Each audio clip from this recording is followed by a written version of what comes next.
industry-leading genetics, extensive local breeding and testing, top-performing products, developed specifically for your field. Visit pioneer.com/what's next to learn more. It's time for RealAg Radio on Rural Radio Channel 147 on Sirius XM.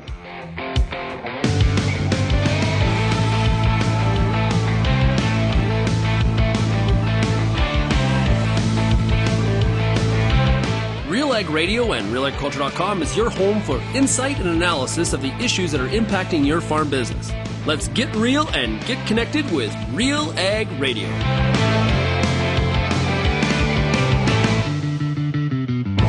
Welcome to RealAg Radio here on Rural Radio 147, Sirius XM. Shaun Haney, your host here on this Thursday edition of the show.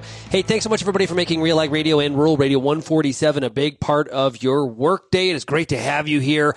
Also, shout out to everybody listening out there on the RealAg Radio podcast as well. The audience continues to grow, expand, and you're a big part of spreading the word. So thank you so much to everybody.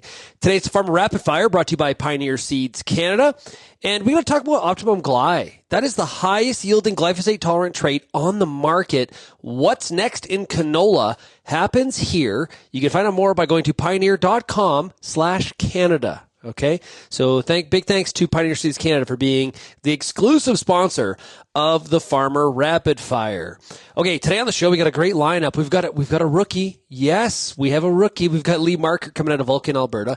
We've got Chris Bauer out of Lenore, Saskatchewan. Aaron Hargreaves is in Brandon, Manitoba. Steve Twynstra is in Elsa Craig, Ontario, and we're going to finish up today with Holly Loucas. She is in Paris, Ontario. She is a Pioneer Seeds agronomist. So great stuff. We're going to go west to east this week, a little bit different than some of the past weeks, but it doesn't matter. We got to cover all the ground. We're doing it today. Looking forward to hearing how people are making out in their fields. If you have any feedback, send me an email, shaney@realagriculture.com. You can also call the RealAg feedback line, 855-776-6147. And we start off this week's Farmer Rapid Fire in Vulcan, Alberta, and we're talking to, a rookie to the Farmer Rapid Fire is Lee Markert. Hey, Lee, how's it going? Hey, Shaun, not so bad. How are you? Hey, I'm doing really good. So, Lee's an example, somebody that I've known Lee for a long time, known his family for a long time, reached out and said, hey, I'd love to be on the Farmer Rapid Fire. So here is Lee. So, Lee, tell us about your farm. Yeah, sure. So we're family owned and operated, obviously, Vulcan County, pedigreed seeds. Grower, processor, retailer, and then we do some commercial grain as well. We're growing some hay and all the other fun stuff that goes along with being a seed retail, seed treating and the like, and bagging and all that sort of thing. And then people often ask, have you got any animals running around? And I am sheepishly react to say, well, I've got a bit of a bad habit for cattle, but I wouldn't call it a very successful venture at this point. So, nevertheless, we seem like we got fires burning in every corner every day. So nice. And how is harvest progressing? How are the yields to expectations?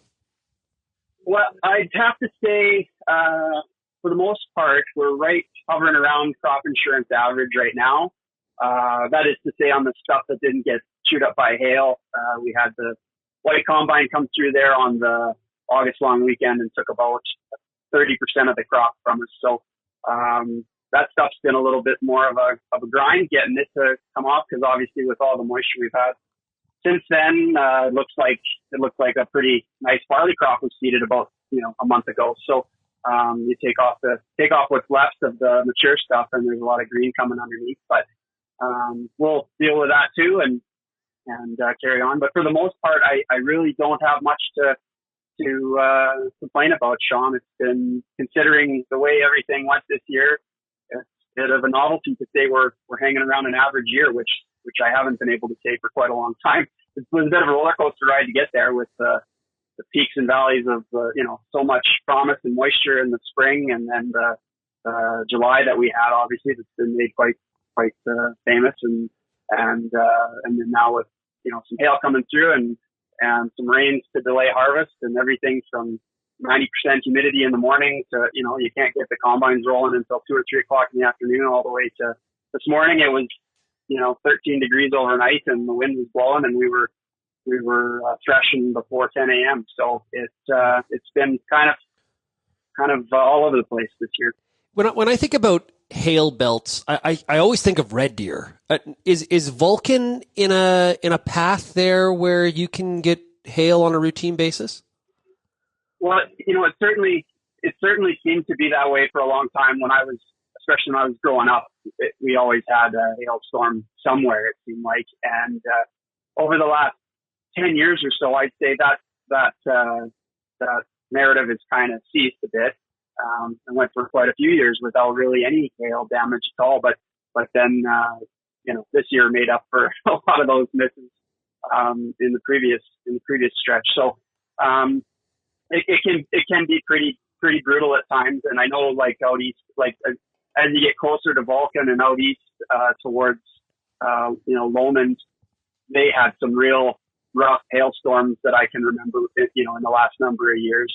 And at the same time, we've had quite a few pretty significant droughts in that same stretch. So it's not like I remember it as a kid, but it's certainly ever present, it seems like. So. Yeah, I've been to your farm before. I drove a tandem up there once and picked up some foundation seed. I saw this through my days in the seed business and you've probably seen it too, is you see the difference in, like, I can remember as a kid where, there was a lot of half tons, there was some single axle trucks that would come in and, pick up seed, and you'd have, 10, 20 people in the yard at once. Now it's just Super Bees rolling in. It's changed. Yeah. Well, I certainly like seeing full Super Bee loads of seed go on down the road. It's way more economical for the seed grower. Absolutely, or at least it seems like it at the end of the day when if you've loaded out 8 trucks as opposed to 20.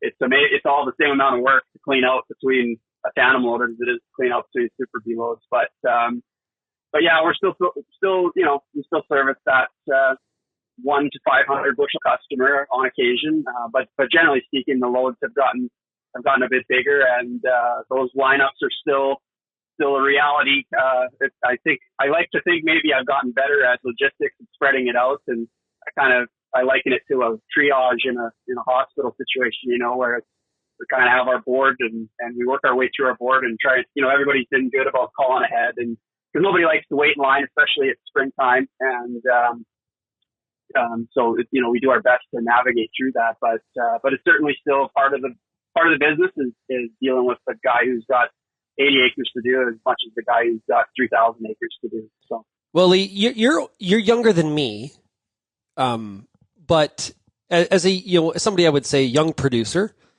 what do you see as the opportunities or the challenges for you right now as you look at the current agricultural environment?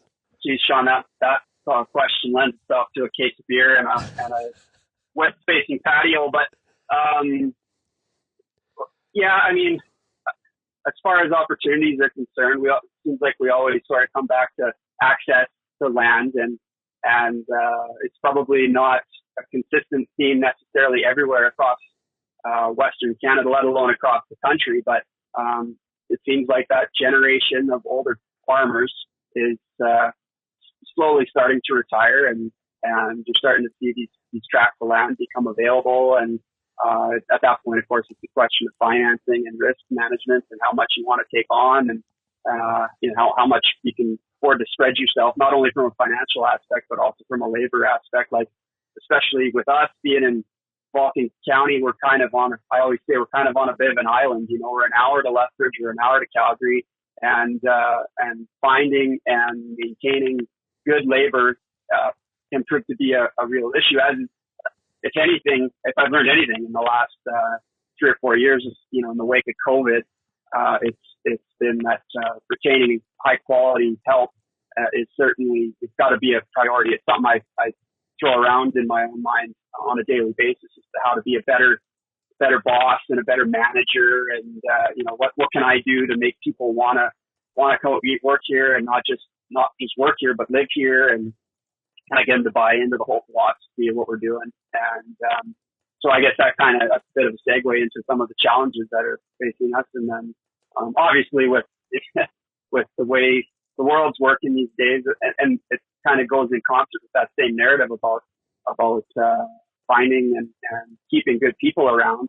I mean, you look at the situation in Vancouver right now with the port workers or the ag workers strike out there, and it's in the wake of this rail strike that we just kind of, whether you could say we kind of got away with without too much disruption or not, I don't know. But at the end of the day, the conversation seems to come back to wages and quality of life and getting people home and time to spend time with their family and everything else. And it just seems like going forward, until automation is a real viable practice in large scale agriculture, that's something I grasp. That's something that keeps me up at night, I guess, is keeping good people around, and not just keep them around, but keeping them interested and even finding ways to get them invested in the business and have a bit of skin in the game and maybe build something, because it seems like maybe we're gaining a bit of traction there. So. Yeah.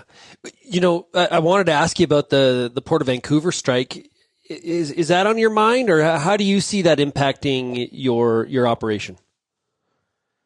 Yeah, I mean, it's kind of like say the rail situation 2.0, and obviously from a 40,000 foot view, it seems like it could be certainly a contentious issue, or it is a contentious issue.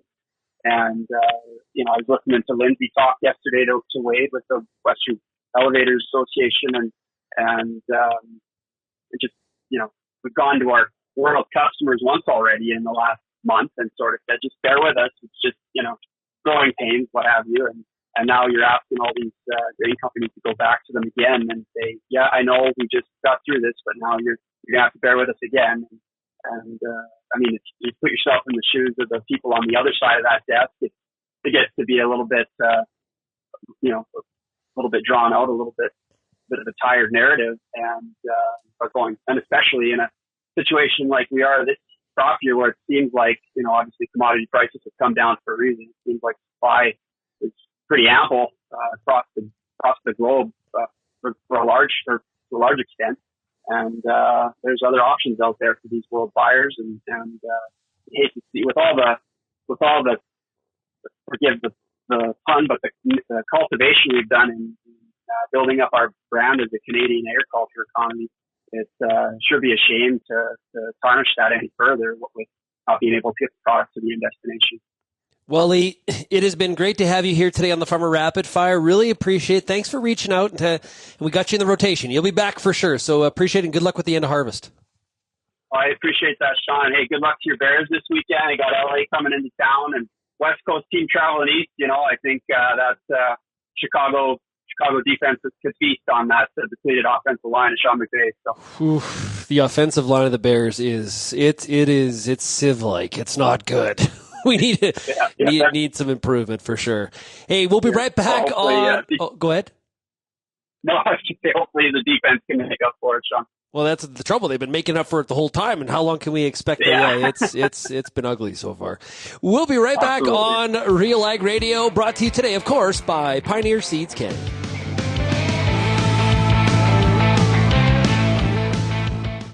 Get ready for tillage season with the high-speed disc from Brandt. Cut and size residue, create ideal seed beds, and level ruts faster than any other tillage machine. It's a better field finish and fewer passes, so you can stay on schedule, no matter what fall throws at you. And right now, you can get yours with a $12,000 rebate. There's never been a better time to bring your operation up to speed. Visit Brandt.ca for details. Joined right now by the Director of Agronomy with Nutrient, Dr. Carl Wyatt. As farmers wrap up harvest, what should they be thinking about for that 25 season? Checking the bank account, and I don't just mean the financial bank account, really looking at what's in the soil, especially if your crop overperformed or underperformed. Taking that soil test, checking the soil checking account can really give you some key insights on what nutrients you need to invest in next year. What's the science of doing that test as close to the freeze up as possible? So the phosphate's not going to move a whole lot on you from fall to spring. So getting a fall soil sample and seeing, hey, do my soils need phosphate? That's the number one reason to justify the use of a starter fertilizer. You can get that information now. So then you can use those winter months saying, well, what is the best starter fertilizer for me? Is it just a formulation with phosphate in it? Or is my soil sample telling me I need other things? You can go to your ag retailer and match the need for the starter fertilizer with the specific formulation that matches your soil sample.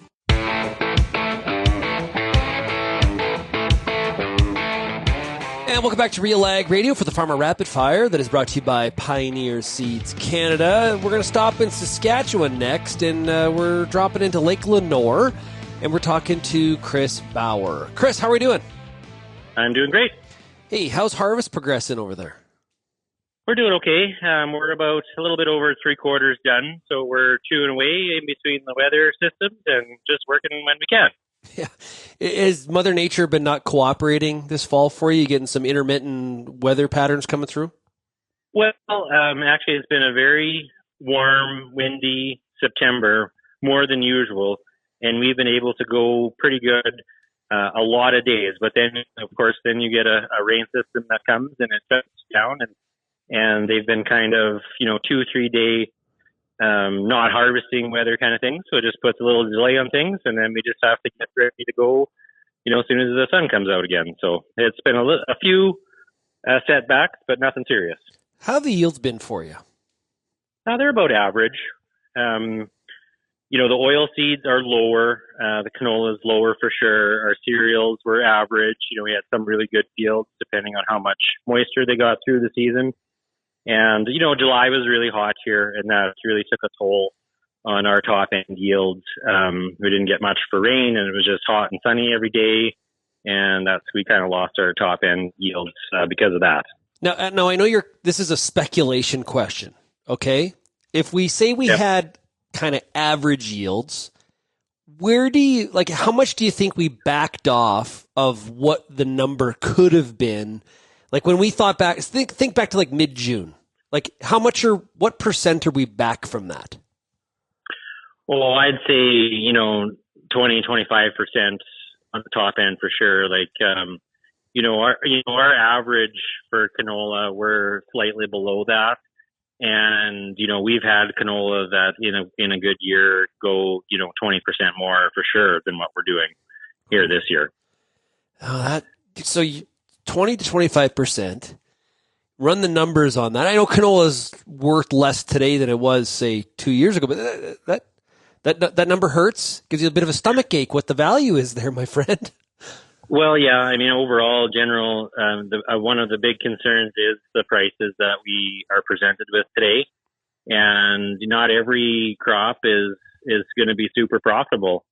And that's a lot to attest to some of the rising expenses that has, rapidly gone since COVID-19. Yep. And that's just a reality of the farming. And, sometimes we might have to sit down and sharpen our pencils and to grow things that make more sense than others, and, maybe forego a bit of crop rotation. So, that's just part of it, I guess.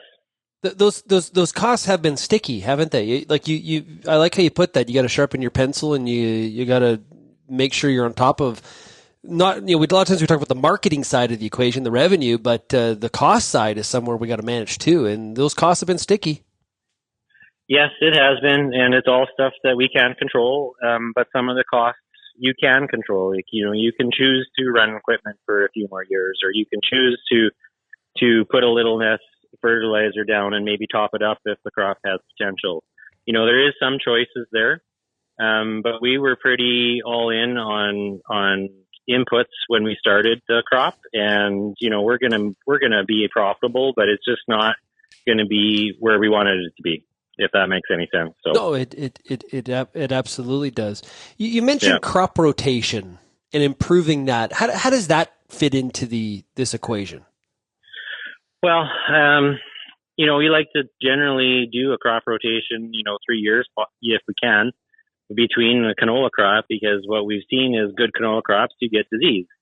And, weather is also a big factor. So we try to crop rotate with, doubling up cereals or a pulse or flax or something like that. But just not every year those things are profitable either. Flax we haven't grown in a few years just because of the downturn in the market. Market was telling us not to plant it, so we didn't. And peas, you only can grow peas on certain fields every so often as well. Otherwise, you get disease pressure there too. So it's a bit of playing with your crop rotation and tracking your costs and making sure that you can be profitable at the end of the day is important. What else is happening this week on the farm? Well, it's been real warm here. We're just gonna get through the canola hopefully by maybe the end of the weekend or early next week, and I have some canary seed to do, and of course crop spraying, and we're delivering product into the market, hauling barley and peas in, as well as some wheat. So things are busy. This is a busy time of year, of course, for everyone, and we're just trying to keep it all together at the end of the day. Yeah. Is this your favorite time of the year, part of the growing season? It's only my favorite time of the year when the crops are really good, but, I think it usually harvest can be a very stressful time. Battling weather, battling breakdowns. We had a lot more breakdowns this year with some lodge crop that we had to deal with. And so the stress weighs on you and you get tired, and everybody gets a little angry when we're in the combine, late at night or whatever it is. And so I can't say that it's my super most favorite time of the year. I'd probably prefer seeding just because there's much more optimism at that time of year. So, but overall, things have been pretty good. I can't complain too much. Do you plant any fall seeded crops? We did not. We're a little bit later than normal. And actually, we had a really abnormally hot last end of August and September, which kind of progressed our combining time. But at the time, we didn't think we thought for sure we'd be combining in October. And that's not probably going to happen for too many people. But we actually decided a while ago that we weren't going to be able to plant any fall crops this year just because we were going to be after that September 15th deadline on any canola stubble. So that's what we decided, and I guess we have to stick with it. Out of your control, but you're impacted. The strike at the Port of Vancouver. What's your thoughts on that coming off a rail strike just under a month ago? Well, in this industry, there's always something, and no matter which way you turn, there's geopolitical problems at every corner. It doesn't matter who's in power or what the government is doing, or even now, the lobby groups that are trying to get the most out of I feel like they're trying to squeeze the industry at the harvest time where they know that, hey, we got to move the grain. And this is just part of their process that they want to make the best for their union. And it's just not a real great deal time for the rail strike, and it's not a great deal time for the port strike either. But I think things are all necessary. It's just the timing is poor, in my opinion. Hey, Chris, really appreciate your perspective and joining us here. Like you said, this is a super busy time, and thanks for making time for us, and we'll chat with you again soon, okay? Thanks a lot, Shaun. We'll be right back on RealAg Radio, brought to you by Pioneer Seeds Canada, right after this.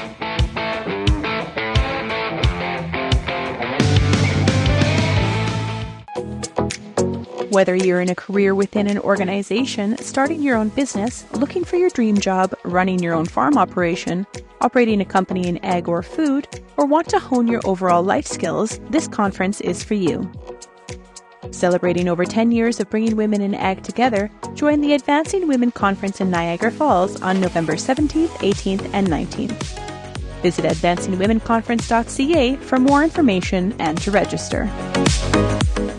I am Lindsay Smith. It is time for today's Product Spotlight with Mark Smith, CFO of Genesis Fertilizers. What are your focuses with this business? We're raising equity from our investors and making quite crucial decisions about our engineering works and our licensing agreements. What role will Pricewaterhouse play as the financial advisor? So we've got a number of engagements with PwC. One of those is indeed to help us raise the capital for this project. And in accepting this appointment, they would have had a look at our plans and the credibility of our plans. So we're very pleased to appoint them for this support. What will keep you busy in the next few weeks? We're concluding our basis of design, so what the plant will make, negotiating our feed contract, and that's really the plan to build the house. So it's what will our chemical plant look like, and making sure that that contract structure protects our investors. And for those interested in learning more about Genesis Fertilizers and that plant, where can they go for more information? So I think there's a very good entry page into the Genesis Fertilizers website.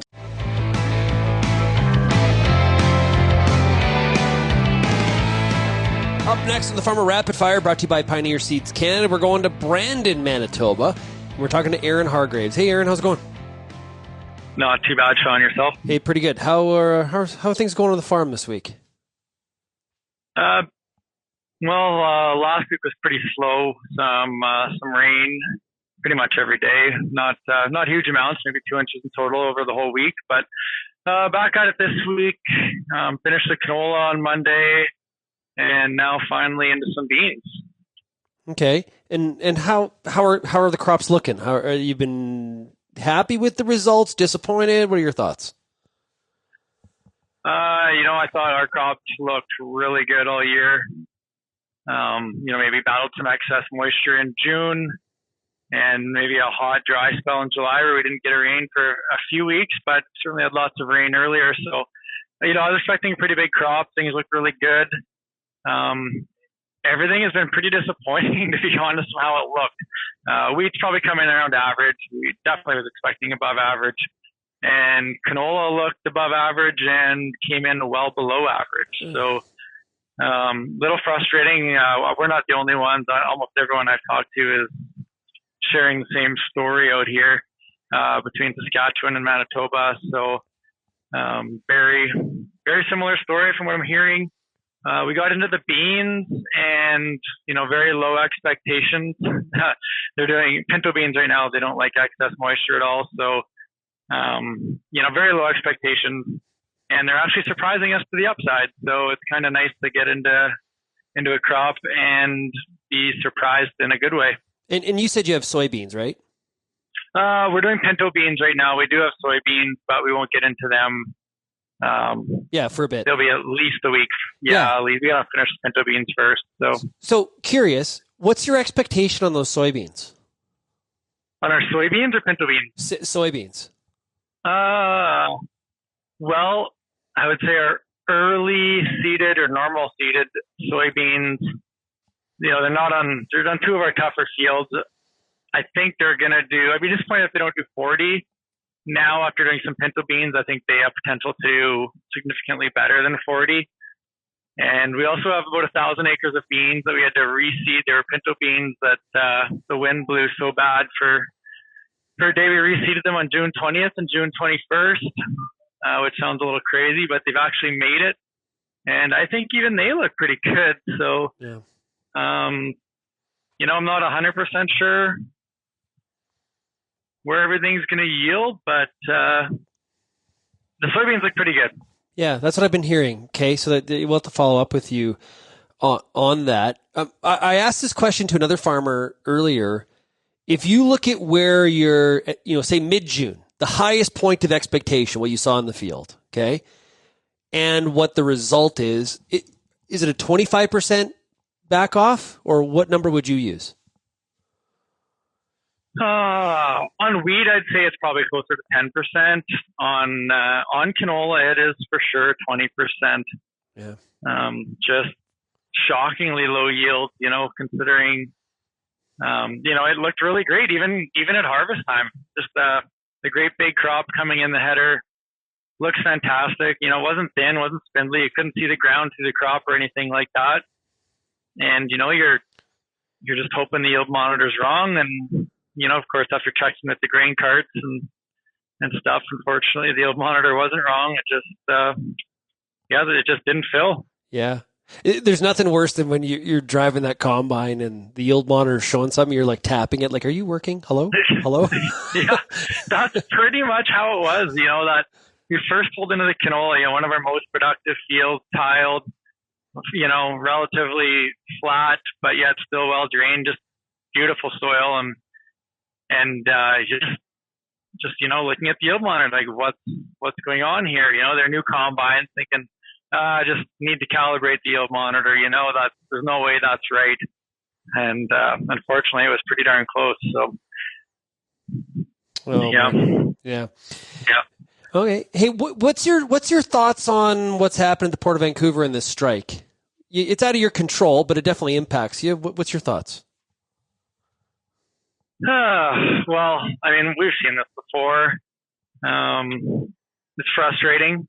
Obviously, it's costing us money, and it's costing everyone money. It's not just us. I mean, of course, the shipping companies would really like to be able to sell some grain as well.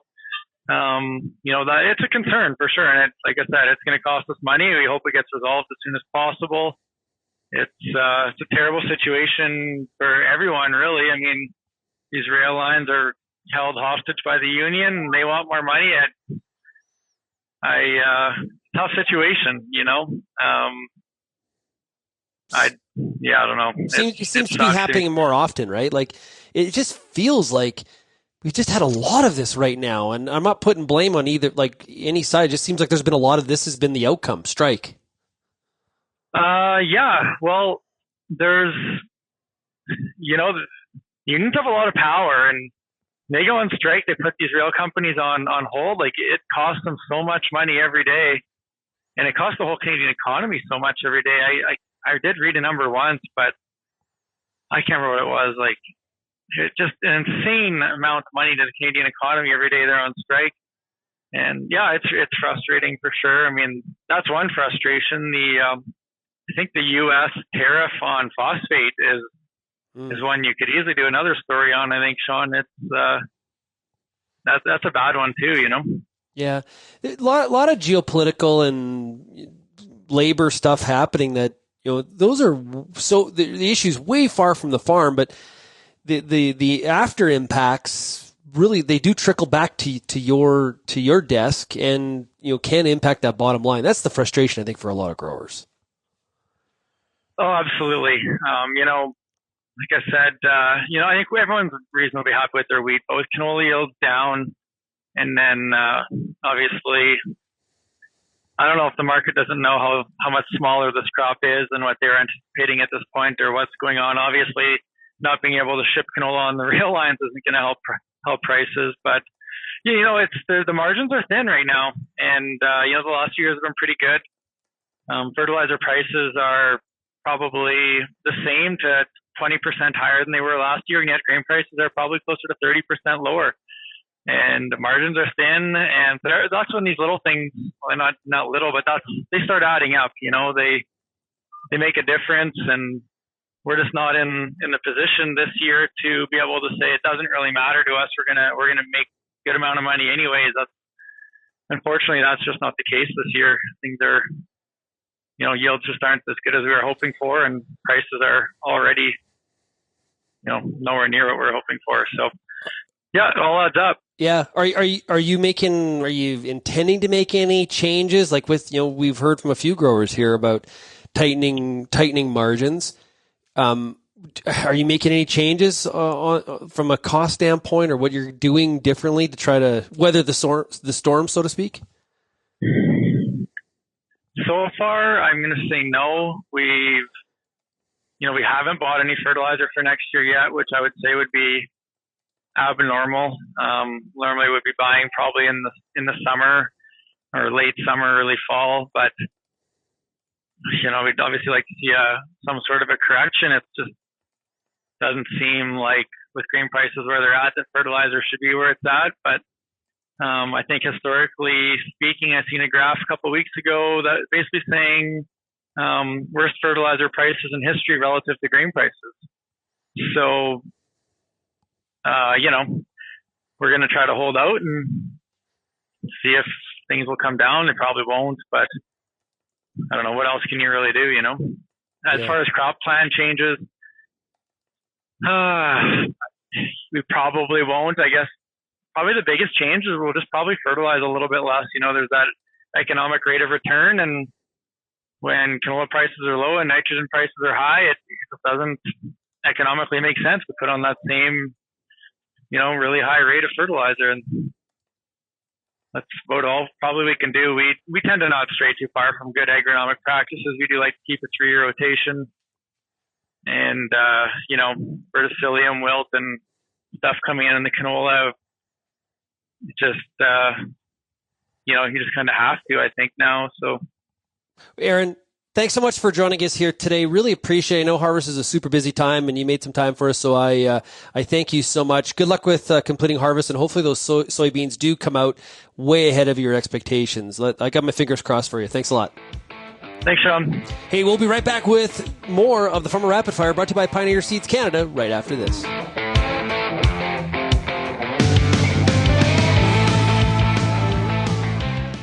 Calling all Montana, Dakotas, and northern Minnesota growers, are you looking for a profitable addition to your farm that can deliver value beyond yield? The new Seed Omega-3 canola production system can help you unlock a guaranteed path to market with attractive premium opportunities and an active God clause. Contracts include first-in-class agronomy support and free on-farm pickup after harvest. Contracts are available now. Commit early to maximize your opportunity. To learn more, visit omega3canola.com. Advanced canola trait technology is here. And it's soon to be the talk of the town. Optimum Glide delivers excellent yield potential and agronomic trait performance. Improved crop safety. Enhanced weed control. And a wider window of application. You're going to want to see this. Learn more at OptimumGlide.ca.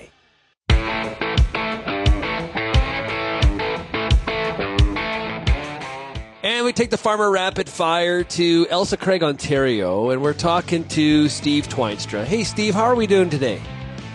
Steve's doing great today. The sun just popped out here 10 minutes ago, and it's nice to feel some warmth on our cheeks again. Yeah. So I guess how has the weather conditions been lately? You been getting lots of rain? We had, as most of your listeners probably know, we had pretty wet spring in southwestern Ontario. Things were delayed. Ourselves, we didn't get all of our land planted that we hoped to by the crop insurance deadline, so we had some unseeded acreage. And then things in June, July, I guess our deadline was end of July. Then we got into August, where it kind of turned just a nice August. We had a seasonal August, normal. September rolled around, and things just got dry and hot, which we really needed for our late crops. The dryness we didn't need, though, in this area. So we started to see some beans abort some pods just because they were late. They need that moisture regularly to keep pod set decent. And corn was starting to burn up in some of the lighter ground. But then just this past week, and we were into high 20 degree centigrade temperatures. So in the with humidex in the low 30s. And so we had a lot of it. When I say it was warm, it was very warm for September. And then finally, on the weekend, we got our rain that we wanted. We've had about 0.7 of an inch of rain here since Saturday, and so it's kind of nice to get that in the ground a little bit. Not a day too late. And now, as I said, the sun just popped out here. Rain's kind of out of the forecast for a few days, so we're hoping to get some more crop in the ground, maybe by the weekend or the end of the week. Yeah. How'd the beans perform? Your edibles? We sprayed our first edibles last Sunday, actually, so they're not quite ready to harvest yet. So we're thinking that might be this weekend, too, when we get a chance, just because things were kind of late. Parts of Perth County were further advanced than us, and I'm hearing some pretty decent yields through there from what I saw, especially considering the wet weather and the holes that are in some fields because of the flooding that occurred earlier on in the season. Now, saying that, that's Perth County. We're in Middlesex here, and there's some kidney beans, edible bean fields around here that are not going to do very well at all. They're short. I've got one neighbor that's got about a 75-acre field that I'd say a third or more of the fields, there's nothing there. It just drowned it right off, and he was too late to replant anything. So them's the way it goes. That is farming. It is not an easy game by any stretch of the imagination. What's the expectations on soybeans and corn as you look out your window? We're cautiously optimistic. We pulled the plug on planting the end of May on our corn crop. Went on our lighter soil where we could early. I think our first corn, we still are hoping to get 200 on it. I was just talking to a neighbor just after lunch, and we're still hoping we can get 180 on the stuff that's in the ground. Saying that, this is corn that got fungicide put on it at tassel because this region in the Elsa Craig area had a pretty heavy tar spot infestation. And so we put lots of extra gallons of water down and did some trials. I got some drone imagery in yesterday on one of the farms, and it's pretty remarkable. We left some check strips in there, used a couple different products, and you can see even in the corners where we didn't back in, where the tar spots really had an effect on standability and crop size. And, you know, anecdotally, I look at the sweet corn in my garden here that I never got sprayed with late planting of sweet corn, and it just really hammered hard with with tar spot too. And even any volunteer corn that I see in some of the edible bean fields that didn't get sprayed off from last year is just brown and covered in tar spots. So it's a serious issue we're going to have to deal with in the future. I wish there was a genetic way to fix it rather than have to go through the field with an expensive fungicide late season, but at least we do have a tool available that seems to have some effect. Yeah. Clearly there's some variety differences. Checking the drone imagery out, we had 2 varieties in there. But until we get the combine through in 6 weeks, it's going to be hard to know exactly what the end result's going to be. But saying that, fields that did get fungicide put on, or maybe had it put on without the coverage, clearly there's going to be an effect on production. Yeah. If just imagine if we didn't have a fungicide tool available to us, could you, the damage that tar spot would have done in a year like this, it would be like, hard to imagine that situation, but it'd be bad. I don't want to sound like doomsday, but just looking at my sweet corn and looking in the corners of one of the farms in particular, the first farm we planted, and we're looking at just looking at cob size, 30% yield drag, and that's not even counting in test weight, just tip back and everything else. So it's a big deal. And yet 5 years ago, I didn't even know what tar spot was. Yeah. So it looks like now that's going to be until we get a better handle on genetics.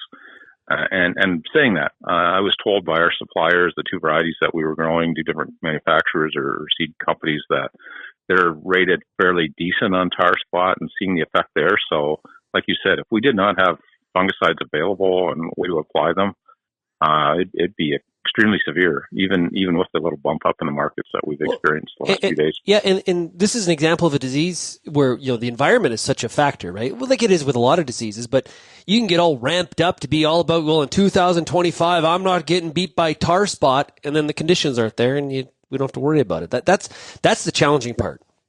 It's like kind of like leaf hoppers. 1 minute they're there, next minute they're not, and you just have to scout, be ready to roll. But just because of the severity of the tar spot to the crop, and the fact that it can overwinter here now, it appears that the spores at least much further north, so it comes in. I think it's just one of those things we're going to have to start managing for moving forward. And like you said, if the conditions aren't there, you know, better to be safe than sorry, I think. Yeah. On Wednesday's edition of RealAg Radio, we had the cowman, Scott Shelladay, on the show to talk markets. And he said this is still a, sell into the rally kind of market. I know you follow this very, very closely, very astute on the marketing side. Is that how you would describe it? I think you're being a little flamboyant there with the terms. I'm like everyone else, price taker at the end of the day. But still, just looking at the market just before we started this conversation, Shaun, we're starting to see a nice rebound after lunch today. I'm hearing stories that the funds are starting to go long. I think that's bullish. So when you say sell the rallies, I guess I'm being a little patient. I don't want to sell too early into the rally. So we're going to put some orders in that have some stop losses that keep moving up, hopefully, and try and take advantage of as much as we can right now, just because we did lose so much this summer. There was just such a reaction to, and the narrative's always put out after the fact, whether it was dry weather in South America or Australia or Europe having issues, or the Middle East, Russia, Ukrainian situation. So I try to just follow the trend a little bit and be prepared to pounce when there's opportunities. Are you focused on 24 crop right now, or are you trying to even price some 25 if the price is right? I'm pricing 25 now, and saying that, I haven't priced any more since a year ago, just because I'm still think we're just too early into the rally. That's the seasonal rally that's starting to happen now in some of our crops, and there's just enough things happening on the horizon. You know, when the U.S. dropped their interest rate 50 basis points over a week, that had to be bullish for commodities, and so there's a lag in there. And you know, the story also about so-called funds going long, all these things there's a lag in there. So we're just trying to follow it closely and be ready to put the order in when it's appropriate. Now, a little bit more of a Western Canadian issue, but the Port of Vancouver is on strike. Yes. Yeah, right. We're about a month away from the rail strike, and that's in binding arbitration now. What's your thoughts on all these labor impasses and it impacting our reputation with international customers, ability to get stuff into the country? What's your thought on all this? It sucks. As you know, Shaun, I've been my previous career prior to getting my fingers dirty farming here, although that's always been part of it, is I was involved in some international trading of pulses. And so exports have always been near and dear to me personally. And when I hear anything about our reputation being damaged, and especially in this day and age when if you're a global buyer, it's so easy just pick up the phone now and source your product. It doesn't have to be from Canada. It doesn't have to be from Western Canada or Southwestern Ontario if it's IP beans or whatever. And so, you know, we have to be extremely cognizant that, you know, we have a reputation and it's so much easier to lose it than to gain it back again. And things like the strike, the rail strike, the longshoremen, it's just, I feel sorry for those that feel they're not getting a fair wage or there's issues there, and we can leave that discussion for maybe off camera on another day. But at the end of the day, I'm a trader. Canada's a trading nation. We bring in a lot of foreign exchange in our ag sector, and it needs to be preserved and protected at all costs. And there's ways around this without having to jeopardize relationships that have been built up over years, sometimes generations, sometimes over just the last 4 or 5 years. And we need to preserve that and find the tools and use them to maintain market share, because it's a competitive global marketplace out there. And I'm very cognizant of how our reputation is being damaged. Hey, Steve, and not just that, but I really feel sorry for the canola guys out west on the Chinese issue and so on. Like, their collateral damage, it happened before, and now it's happening again. And if you're a grower in Western Canada growing canola, you have to be very concerned. It's a good crop to grow, rotational, other factors. But if the marketplace is destroyed from political means and there's no support there, you have to question whether it's a viable industry at the end of the day. And I'd hate to see Western Canada lose the canola industry or significantly have it reduced because of this. Yeah, Steve, well put. Hey, Steve, good luck with the completion of harvest, okay? Thank you very much, Shaun. And I just want to put aside, we had a very tragic death in the community just in the last few days. And it was not a farm accident. It was natural, but a fellow fixture in our community that died way too young. And I just want to put a shout out to everyone to be safe this year and just remember what's important at the end of the day and work towards that. Well put. Very, very important message indeed at this time of the year. We'll be right back on RealAg Radio, brought to you by Pioneer Seeds Canada, right after this.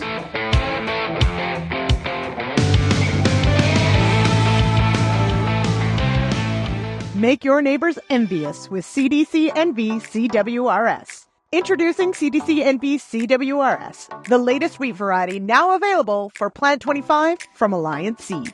This semi-dwarf wheat delivers impressive yields, early maturity, outstanding standability, and a robust disease package. With CDC NB, your wheat crop will be the talk of the town. Learn more and find your nearest retailer at allianceseed.com or call 1-877-270-2890. Peter Johnson at WheatPete, RealAgriculture.com. I'm the host of The Word, and I love doing The Word. I love the questions. I love the challenges. I love having to apply agronomics to all over the globe and areas outside of my normal jurisdiction.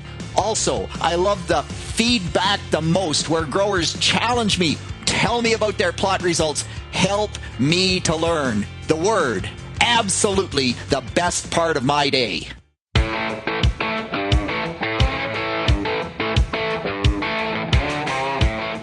And we finish up this week's Farmer Rapid Fire in Paris, Ontario. We're talking to Pioneer Seeds Canada agronomist. It is Holly Loucas. Holly, how are we doing?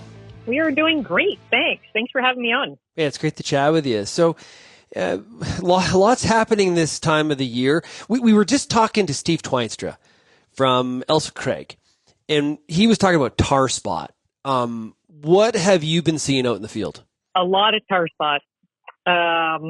This area and south of me down to the lake, and especially right along the north side of Lake Erie, tar spots set in middle of July. We started to seeing infections, and then as the crop matured, progressed into August, it just kept mushrooming, I guess would be a good word, just kept spreading and spreading throughout the crop. And, pretty much you can find tar spot in every single field. Fungicides definitely held it at bay for a time, but there's a lot of corn here that is in the process of finishing up black layering and drying down.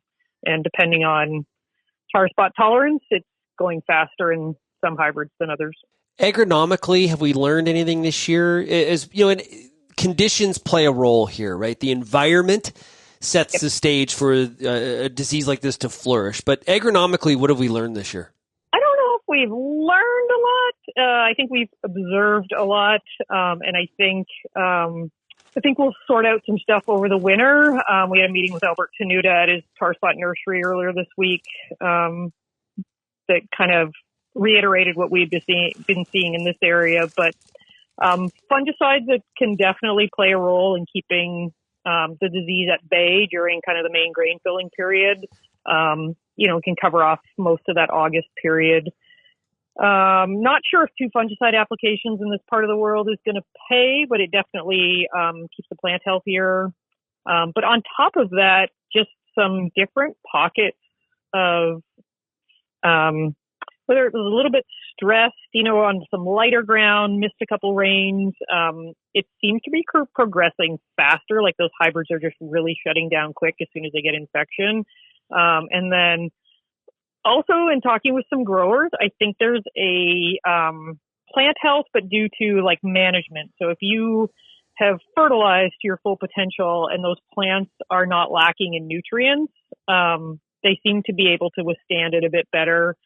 We also had some areas where we got quite a bit of rain in June, early July, that I think we leached some nitrogen, and we had some shallow rooted corn. So whether or not the plant just can't access the nitrogen that's a little deeper in the soil, those are kind of my observations that I think, I think we can manage the disease by not 100%, by making sure that those plants are fertilized well and staying healthy longer. But I think that's going to play a role in it. It's fresh in our mind here right now because we're dealing with it in the moment. Do you think it's the agronomic story of 2024 in southwestern Ontario? Yeah, it's one of the main ones. Definitely if you are kind of south of Kitchener-Waterloo and then you kind of draw a line over to Goderich, it's set in fairly early. So you get north of that window and it's set in late enough. I don't think it'll be a huge play, but definitely the southwestern part of Ontario. As you've been talking to growers in the area, what's the expectation around Paris there when it comes to the soybean yield? Beans look good.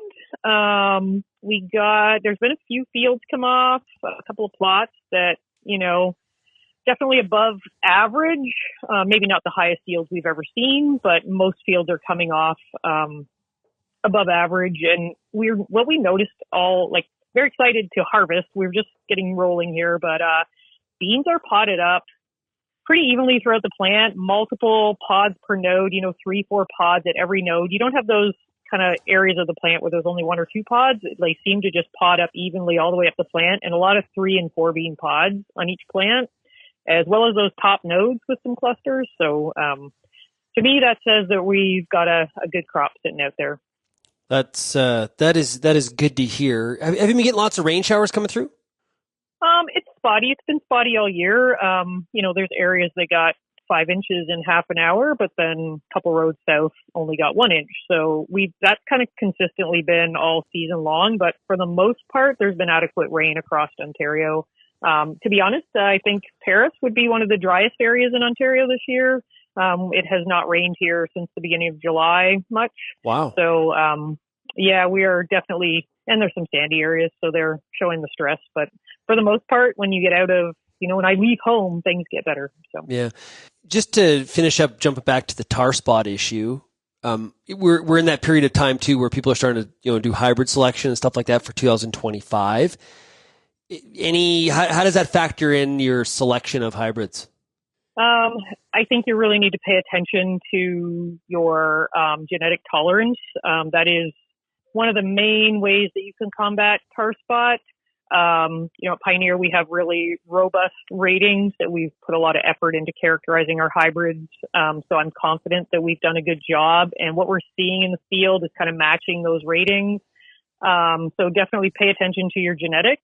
And then there's another component to that on top of that is fungicide application. So, start off with some really good genetics, good tolerance scores, and then add a fungicide on just to keep that plant healthy. Give those genetics just an added boost. It's tar spot tolerance. It's not resistance. So, and then I think there's going to be a component where we really need to watch the weather next year. There's residue here, so we are going to have tar spot infection pretty much across the western side of southwestern Ontario. So inoculum's going to be here, so pay attention to the weather. Lots of leaf wetness, in that July period will make the infections worse. So, and then that way you can make your fungicide decision. I think you need to have it in your plan, and then you make your decision when we're in season next year of, if it gets super dry, you may not apply, but I think there's a good chance we'll be putting some fungicide on a lot of acres next year. Yeah, well put. Holly, thanks so much for joining us here today on RealAg Radio and Pioneer Seeds Canada being the exclusive sponsor of the Farmer Rapid Fire. You are welcome. Thanks for having me on. Now, if you have any feedback, opinions, thoughts, comments, what you heard today, or maybe you want to share some insights on how you're making out with harvest, you can send me an email, shaney@realagriculture.com, or of course you can call that RealAg feedback line, 855-776-6147. Big shout out to Pioneer Seeds Canada for being the sponsor of the Farmer Rapid Fire. Also, you can go to pioneer.com/Canada to find out more. Thanks so much, everybody, for getting real and getting connected with RealAg Radio. We'll chat again tomorrow. Cheers, everybody.